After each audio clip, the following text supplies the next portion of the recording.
Today I'm gonna give you a little video on my water storage. I have some goats, chickens, and I have a garden down over the hill. I'd like to make sure I have plenty of water for them. And I found these tanks. I believe they might be 250, 300 gallon. If I get them all filled up, I get at least weighs, somewhere around 900 gallons of water. And each one of these are all plumbed together. Runs off the top of the barn, comes down, goes through the top of them, which on the top of them they have a 2-inch pipe going in the top of each one of them. It's just a threaded 2-inch pipe. They go all the way across. They're all hooked up together. So when one fills up, this one will stop filling up, then this one will fill up, and then that one will fill up. And then eventually I have a drain pipe on the other side that will let it just run out the other side, and hopefully once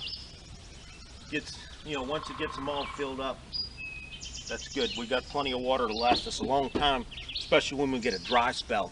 And you got goats, you got animals you want to feed, and your garden's not doing so good because you ain't got water. This is a good little system to hook up on the back of a barn, a shed, anything. And you'd be surprised how much water you get off of just a small roof. You could do this with 55-gallon drums, You could do it with just about anything.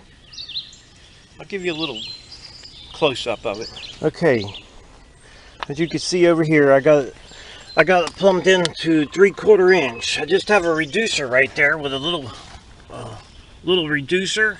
Reduced it down, and it goes down into the ground. Now this pipe here going down through here actually goes clear to my garden down over the hill. I think it's a little better than 100 foot. Then I have a little valve right there so I can get some water out for the chicken bowl. Or if I'm up here and you get some stuff on your hands, you can always rinse your hands off while you're at the barn. My barn's not even near a water line, so this is why I needed these tanks. Each one of these tanks have a shutoff on them.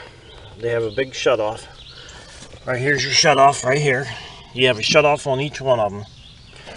I keep the first one open, and then I close the rest of them across here. That way, if I do get a leak, I'm still going to have 2 tanks full. That way I don't run out of water.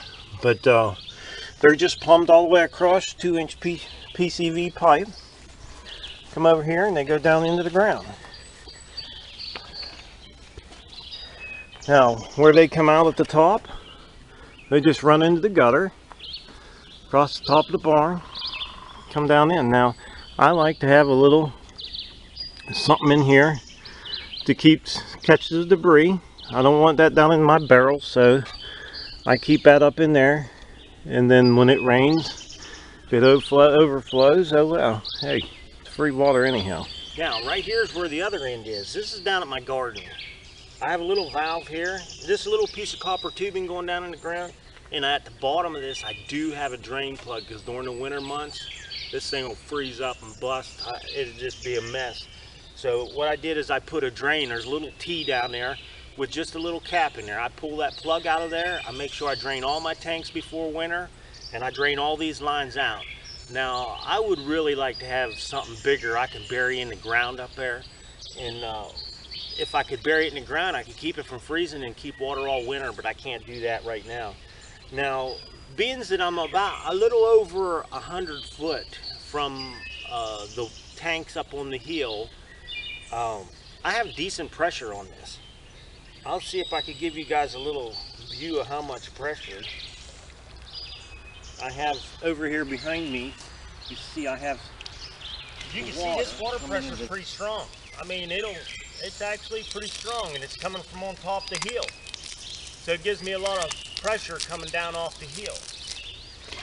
Now on this water pressure here, I have hooked a water hose up to this and run it all the way to my garage, and I actually run a pressure washer off of it, which I've washed the 4-wheelers, and I've even washed my garage down, and I've washed my fences and stuff, and maybe used 300 gallons of water, because yeah, it's a lot to wash, but I still didn't have to turn my spigot on in the house to wash it up.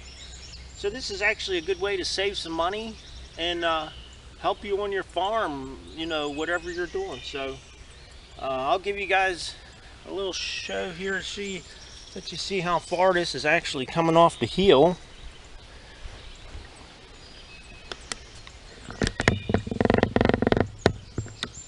But up there's the barn. So it's got a good little travel. I think it's a little over 100 feet down to this right here. So it's actually a good ways up there. I hope you guys enjoyed my video. I hope you learned something by it. Most of my videos I try to construct something so I can show you from start to finish. This stuff here has been put together for years, so I wish I would have known about YouTube then, because the videos I could show you and maybe you can learn something from it, maybe I can learn something from it. I know a lot of people like to leave comments, and you know, the comments are definitely helpful. I mean, I like seeing the comments on there. I like getting thumbs up, thumbs down, or somebody to subscribe.